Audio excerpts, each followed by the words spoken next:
लखनऊ में सैकड़ों की संख्या में संविदा कर्मियों का हुआ जमावड़ा। नियमितीकरण के लिए उठाई गई आवाज।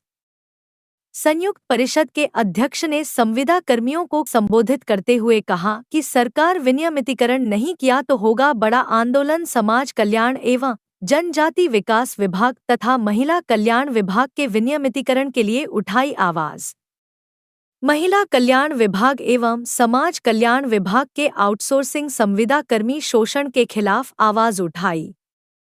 संविदा कर्मियों की व्यथा को अध्यक्ष जे.एन. तिवारी ने धैर्य से सुना। संविदा कर्मियों को उनके नियंत्रक अधिकारियों द्वारा लगातार परेशान किया जा रहा है। अवकाश पर जाने पर वेतन काट लिया जाता है। चिकित्सा की कोई व्यवस्था नहीं है। आउटसोर्स कर्मचारियों को मनमाने तरीके मानदेय दिया जा रहा है। इस पर विचार करे सरकार, नहीं तो संविदा कर्मचारी मजबूर होंगे धरने के लिए। राज्य कर्मचारी संयुक्त परिषद से जुड़े हुए हैं और इनकी समस्याओं का समाधान कराना राज्य कर्मचारी संयुक्त परिषद का नैतिक दायित्व है। आप जानते हैं कि संविदा कर्मचारियों का शोषण चरम पर है। उत्तर प्रदेश सरकार ने भी विशेषकर समाज कल्याण विभाग और महिला कल्याण विभाग में संविदा कर्मियों की नौकरी का कोई ठिकाना ही नहीं है। इनके जो नियंत्रक अधिकारी हैं, इनको ये स्कूलों के प्रधानाचार्य हैं, वो मनमानी करते हैं।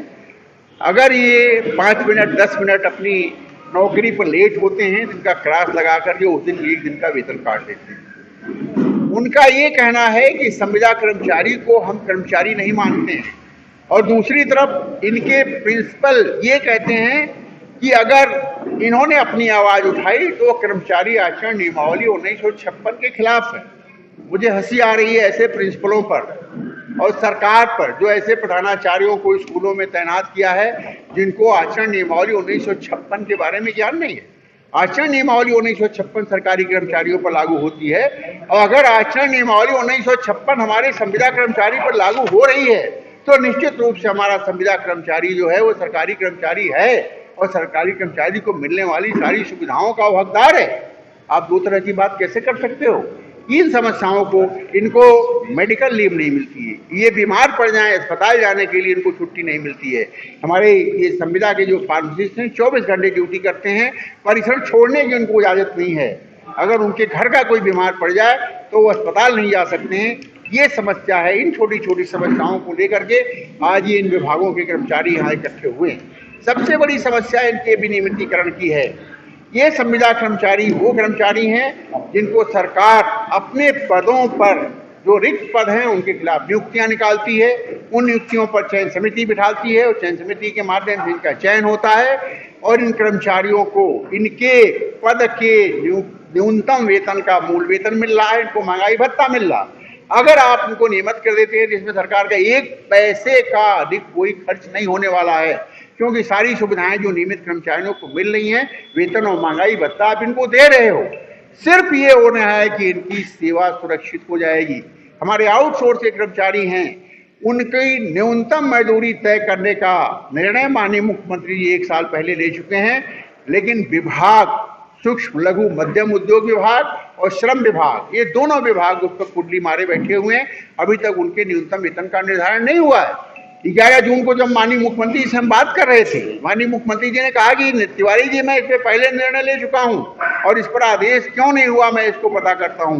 मैं उम्मीद करता हूं कि माननीय मुख्यमंत्री जी अगली कैबिनेट या इस महीने के अंत तक जो कैबिनेट होने वाली उसमें आउटसोर्स कर्मचारियों का ये न्यूनतम मजदूरी जरूर तय करा दें। अगर विनियमितीकरण और न्यूनतम मजदूरी, जिनका चिकित्सा अवकाश और महिलाओं के लिए जो इनका चाइल्ड केयर लीव है, इन पर निर्णय नहीं होता है तो आज आप देख रहे हैं कि अरुणा जी की एक आवाज पर सैकड़ों की संख्या में संविदा कर्मचारी और आउटसोर्स कर्मचारी इकट्ठे हुए हैं। ये कहीं ऐसा ना हो कि ज्वालामुखी बन करके आगे फूट जाए और आने वाले 2-3 महीनों में एक बड़ा आंदोलन का रूप ले ले। मैं माननीय मुख्यमंत्री जी से अनुरोध करूंगा कि वो इस पर ध्यान दें और संविदा कर्मचारियों की बेहतरी के लिए जो शासन कर सकता है। ये बात सही है, उत्तर प्रदेश में संविदा कर्मचारियों को कुछ बेहतर सुविधाएं मिल रही हैं अन्य प्रदेशों के मुकाबले में, लेकिन अभी भी इनको इनकी सेवा शर्तों में सुधार की आवश्यकता है। आखिर वो कारण क्या है कि 1991 तक के लोग 1996 में 1998 में नियमित किए गए, 2001 तक के लोग 2016 में नियमित किए गए, अब 2001 से 2024 तक 23 साल में कोई विनियमितीकरण का आदेश ही नहीं हुआ। ऐसा क्यों? 23 साल तक विनियमितीकरण के आदेश से वंचित रहने वाले संविदा कर्मियों का परिवार कैसे चलेगा? और उस पर भी विभागों में संविदा कर्मियों को अधिकारी नौकरी से बाहर कर देते हैं। एक संविदा कर्मचारी को नौकरी से निकालने का मतलब ये होता है कि आप उस संविदा कर्मचारी को नहीं निकाल रहे हो, बल्कि उसके पूरे परिवार को आप यातना दे रहे हो। माननीय मुख्यमंत्री जी कर्मचारियों की समस्याओं के प्रति सहृदय हैं, रचनात्मक भावना रखते हैं, मैं उनका आभारी हूं। लेकिन जो विभागीय अधिकारी हैं वो निश्चित रूप से सरकार के स्मूथ चलने में बाधाएं उत्पन्न कर रहे हैं, उसको दूर करने की जरूरत है।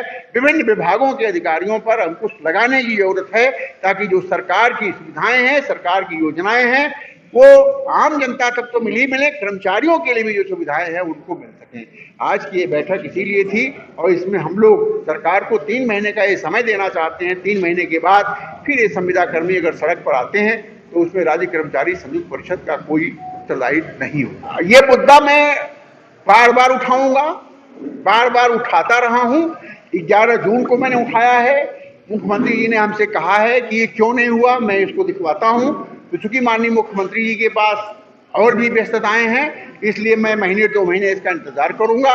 उसके बाद इस मुद्दे को माननीय मुख्यमंत्री जी से मुझे अवसर मिलेगा, मैं पुनः इस मुद्दे को उठाऊंगा।